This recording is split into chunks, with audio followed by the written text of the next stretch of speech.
नमस्कार, मैं हेमंत पाराशर आपके अपने YouTube चैनल एग्री टॉपिक पर आपका फिर से स्वागत करता हूं। आज का हमारा टॉपिक है ऊतक संवर्धन, जिसे हम अंग्रेजी में टिश्यू कल्चर के नाम से जानते हैं। तो आइए आप और हम आज ये जानने का प्रयास करें कि क्या होता है ये टिश्यू कल्चर। इस तकनीक में हम पौधे की किसी ऊतक या कोशिका को लेकर उपयुक्त माध्यम में उस कोशिका या उस ऊतक को रखा जाता है। यह माध्यम पोषक तत्वों से युक्त होता है, पादप हार्मोन से युक्त होता है।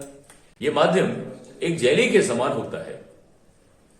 इसमें हम इन कोशिका या इन ऊतकों को रखते हैं और इस कोशिका या इस ऊतक से हम इसके जैसे कई पौधों को तैयार कर लेते हैं।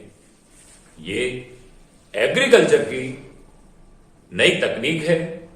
इस तकनीक से एग्रीकल्चर में काफी फायदा मिला है, काफी लाभ हुआ है।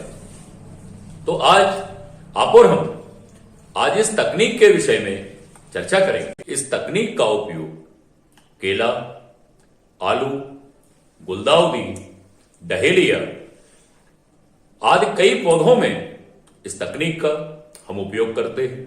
अब हम देखते हैं कि इस तकनीक के हमारे कृषि में क्या लाभ है। ये तकनीक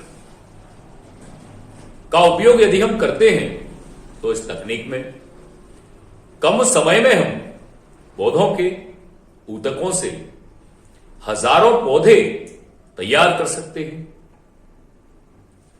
इस तकनीक से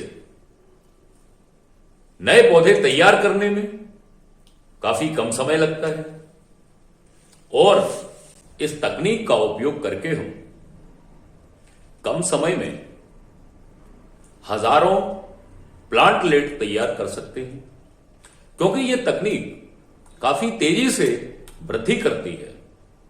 इसीलिए यह तकनीक कृषि में काफी महत्वपूर्ण साबित हुई है। इस तकनीक का उपयोग हम वर्ष में कभी भी कर सकते हैं। इस पर मौसम का कोई प्रभाव नहीं पड़ता है। इस तकनीक को मौसम प्रभावित नहीं कर पाता, क्योंकि इस तकनीक में हम पौधों को एक कृत्रिम माध्यम में रखते हैं। ये तकनीक नई किस्मों के विकास में महत्वपूर्ण भूमिका रखती है।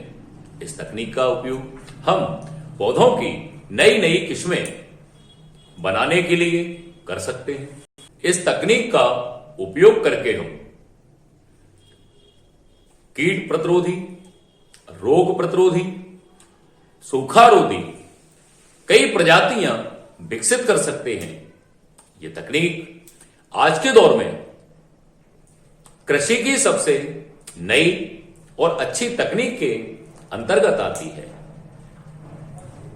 इसमें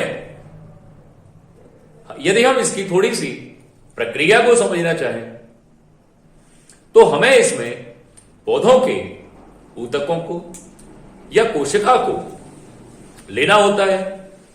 उस कोशिका या ऊतक को हम अपने द्वारा तैयार किए हुए उस कृत्रिम माध्यम में रख लेते हैं, जिसमें पादप हार्मोन्स और पोषक तत्वों का घोल एक जेली के रूप में विद्यमान रहता है। और जब हम इस कोशिका या ऊतक को उस जेली में रखते हैं तो उस ऊतक या कोशिका को पोषण मिलता है और उस पोषण के कारण उस कोशिका में या उन ऊतकों में अपने जैसे हजारों पौधे तैयार करने की शक्ति उत्पन्न हो जाती है।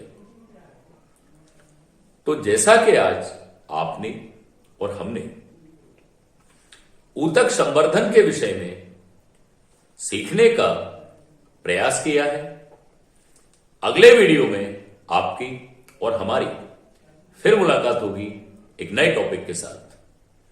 तब तक के लिए नमस्कार।